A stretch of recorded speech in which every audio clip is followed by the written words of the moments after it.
Речиси 2 месеца по превземање на извршната власт, СДСМ почна со промена на директорите во струмичките институции.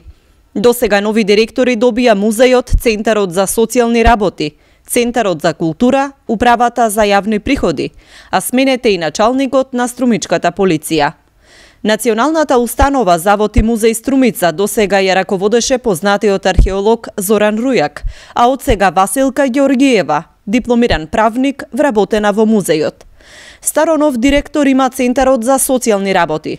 По долгогодишното раководство Кирил Поптрајков го заменува Зоран Манев, кој на чело на оваа институција беше и за време на минатото владење на владите предводени од СДСМ. И Центарот за култура Антон Панов има нов директор. Ванчо Ристов, вработен во оваа институција и актуелен директор на фестивалот за камерен театар Ристо Шишков, ќе го замени досегашниот директор Иван Јовев. Досега само тој се огласи во јавноста за новата позиција.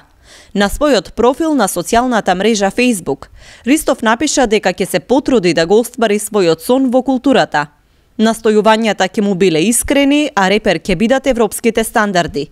Ристов додаде дека Струмица мора да го врати приматот колевка на културата. Во Управата за јавни приходи, директор на регионалната дирекција е поставен Кирил Партенов, а неодамна е променет и началникот на СВР Струмица. Ѓорги Божинов го замени Танчо Пројковски, која вршеше и функцијата помошник началник за време на техничката влада минатата година. За сега нема промени во здравството, како и во повеќе подрачни единици на министерствата и јавните претпријатија.